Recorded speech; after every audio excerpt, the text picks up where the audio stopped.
2013 में जब से मोदी पार्टी के प्रधानमंत्री पद के उम्मीदवार बने तब से अब तक कुछ नहीं बदला। इस दौरान पार्टी न सिर्फ केंद्र में आसीन रही बल्कि भाजपा ने दूसरे राज्य पर भी अपनी पकड़ मजबूत की। लेकिन इस चुनाव में मोदी की गारंटी का मनचाहा असर नहीं हुआ। वरिष्ठ पत्रकार और हिंदुस्तान टाइम्स अखबार के एडिटोरियल डायरेक्टर रहे वीर सांघवी को लगता है भाजपा की रणनीति शुरू से आखिर तक अपने प्रधानमंत्री पर ही पूरा दांव लगाने की थी। इसमें तो कोई शक नहीं था कि मोदी फिलहाल भारत के सबसे लोकप्रिय नेता है और भाजपा ने इस बात को अपना ट्रंप कार्ड बना रखा था। इस पार्टी का इतिहास बताता है कि किसी भी चुनाव में सिर्फ एक व्यक्ति के इर्द गिर्द इतनी व्यापक चुनावी कैंपेनिंग नहीं हुई थी जितनी 2024 में हुई। दरअसल नरेंद्र मोदी का प्रोजेक्शन उससे भी बड़ा किया गया जैसा इंदिरा गांधी को 1971 कैंपेन में किया गया था। दरअसल भाजपा का आकलन कुछ नतीजों पर आधारित था। 2014 के आम चुनाव में पहले भाजपा और उसके संगठन वाली सरकारों की तादाद 7 थी, जबकि 2024 चुनाव के ठीक पहले देश के 16 राज्यों में भाजपा की अपनी सरकार थी और 4 राज्यों में गठबंधन सरकारें, यानी कुल आंकड़ा 20 का है। जाहिर है मोदी फैक्टर का बड़ा रोल रहा था पार्टी को सत्ता में बनाए रखने में, लेकिन ताजा नतीजे इस ओर इशारा कर रहे हैं कि सभी को मोदी की गारंटी में पूर्ण विश्वास नहीं था। वरना 2014 के चुनाव में भाजपा को 282 सीटें, 2019 के लोकसभा चुनाव में 303 सीटें जीतने वाले नरेंद्र मोदी के नेतृत्व वाली भाजपा को 2024 बहुमत से पहले ही रुक गई। टेलीग्राफ और हिंदुस्तान टाइम्स अखबार के संपादक रह चुके वरिष्ठ पत्रकार भारत भूषण के मुताबिक प्रधानमंत्री के चुनावी भाषणों में कांग्रेस मैनिफेस्टो पर निशाना बनाया जाना उतना सफल नहीं रहा जितनी उम्मीद थी। वोटरों की याददाश्त में राम मंदिर जैसे मुद्दे उतने नहीं ठहर सके जितना सोचा गया, वरना भाजपा की अपनी सीटें ज्यादा होती। अब तो सहयोगियों पर ही निर्भरता रहेगी। भारतीय जनता पार्टी ने मोदी की गारंटी वाले अपने मैनिफेस्टो में जिन 4 वर्गों पर फोकस बनाए रखा था वे था गरीब, युवा, किसान और महिलाएं। पीएम मोदी ने कहा था कि भारत में यही 4 जातियां हैं। बीजेपी ने फीबी पॉलिटिकल्स यानी मुफ्त में दी जाने वाली वस्तुओं और सेवाओं से जुड़ी स्कीमों पर भरपूर ध्यान दिया।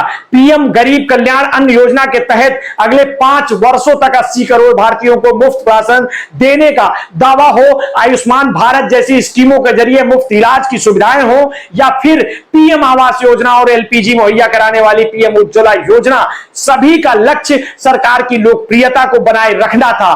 मोदी सरकार ने पिछले 10 वर्षों में करीब 22 करोड़ परिवारों को ऐसी कई स्कीमों के दायरे में लाने का दावा किया था, जिसकी वजह से उसे कई चुनाव में जीत मिली थी। 30 मई को अपने चुनावी प्रचार के आखिरी दिन प्रधानमंत्री नरेंद्र मोदी ने होशियारपुर में कहा था, हमने गरीबों को खाना और इलाज की सुविधा दी है। लोगों के पास अब राशन कार्ड और आयुष्मान कार्ड है। इस चुनाव के पहले उत्तर प्रदेश का लंबा दौरा करने के बाद ब्राउन यूनिवर्सिटी में राजनीति शास्त्र के प्रोफेसर आशुतोष वार्ष्णेय ने बताया था कि बुंदेलखंड और अवध में तमाम लोग कह रहे हैं कि बिजली है, पानी है, लेकिन रोजगार नहीं है। लाभार्थी स्कीमें अच्छी तो होती है लेकिन भविष्य की गारंटी नहीं देती जो सिर्फ रोजगार दे सके। उधर विपक्षी कांग्रेस पार्टी ने इसके विपरीत राहुल गांधी की न्याय गारंटी पर जोर दिया और इसकी वजह से कर्नाटक, हिमाचल और तेलंगाना विधानसभा चुनाव में उनकी कल्याणकारी स्कीमों पर सफल साबित होना। 4 जून को नतीजे बताते हैं कि कई राज्यों में विपक्षी इंडिया ब्लॉक को बढ़ती महंगाई और बेरोजगारी पर हमला करने की रणनीति से फायदा हुआ, जिसका असर भाजपा के कम हुए आंकड़ों से साफ है। विदेश नीति पर भारत के सभी राजनीतिक दल सामरिक स्वायत्तता बनाए रखने पर जोर देते हैं, लेकिन भारतीय जनता पार्टी के आक्रामक विदेश नीति अपनाई हुई है, जिसके तहत नए भारत के दुश्मनों को घर में घुसकर मारने तक की बात कही गई है। बीजेपी के चुनाव प्रचार में दुनिया के मंच पर बढ़ती भारत की साख को मुख्य स्थान दिया गया। साउथ एशियन यूनिवर्सिटी में अंतरराष्ट्रीय संबंधों के एसोसिएट प्रोफेसर श्वेता सिंह को लगता है कि G20 की अध्यक्षता अमेरिका के साथ सामरिक रिश्ते और रूस से अपने हितों को पूरा करवाने की मोदी सरकार की मंशा को लेकर भाजपा चुनाव में उतरी थी। पुलवामा जैसी राष्ट्रीय सुरक्षा के मुद्दे या आर्टिकल 370 को हटाने के फैसले पर अदालत की मोहर जैसे मुद्दों को भी वोटरों तक पहुंचाया गया, लेकिन उसका असर नतीजों में नहीं दिखा।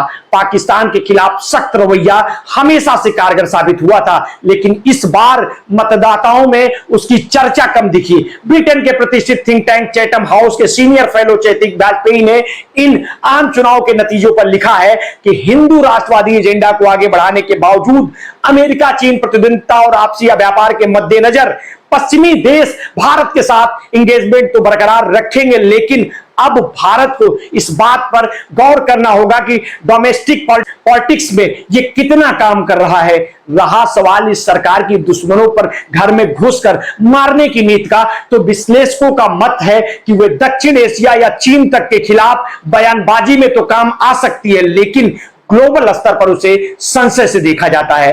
फॉरेन पॉलिसी जर्नल में माइकल कुगेलमैन लिखते हैं कि कनाडा एक ऐसा देश है जिसकी ग्लोबल इमेज आक्रामक कतई नहीं दी है। कनाडा ने अपने नागरिक की हत्या की कोशिश करवाने जैसे गंभीर आरोप भारत पर लगाए हैं, जिनका भारत ने खंडन किया है। ऐसे आरोप एक खास तरह का संदेश है।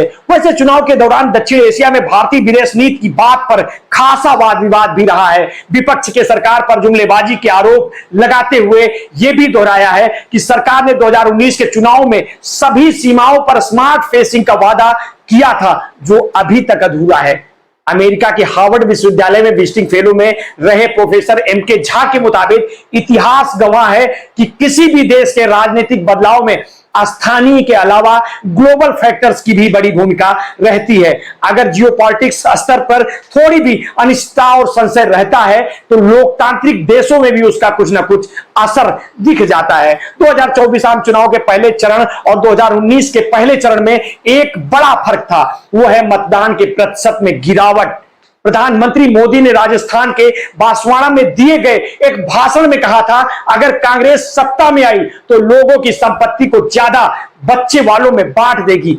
इस बयान को ध्रुवीकरण की कोशिश और अल्पसंख्यकों पर कटाक्ष करार देते हुए कांग्रेस और विपक्षी दलों ने इसकी शिकायत चुनाव आयोग से की थी। कुछ ही विश्लेषकों ने प्रधानमंत्री की ओर से आए इस बयान पर हैरानी जताते हुए इसे अपने वोटरों को एकजुट करने की कोशिश से जोड़कर देखा।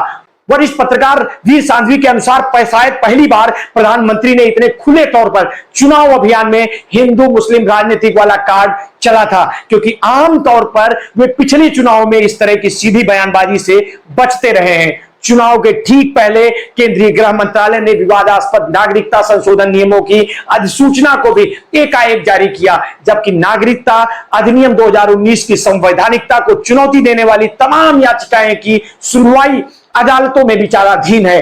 इस कदम को भी शायद मतदाताओं ने ध्रुवीकरण की राजनीति से जोड़कर देखा। जवाहरलाल नेहरू विश्वविद्यालय में अंतर्राष्ट्रीय संबंधों और राजनीति के पूर्व प्रोफेसर पुष्पेंद्र पंत को लगता है कि इस समय भारत में ध्रुवीकरण की राजनीति चरम पर है। उनके मुताबिक महीने भर में ज्यादा चले इस लंबे चुनाव में सभी ने देखा कि कैसे एक एक कर कुछ खास समुदायों के मंदिर मस्जिद या जैसे मुद्दों पर निशाना बनाया गया। यह सब जोश में नहीं होता, सोची समझी रणनीति के तहत होता है।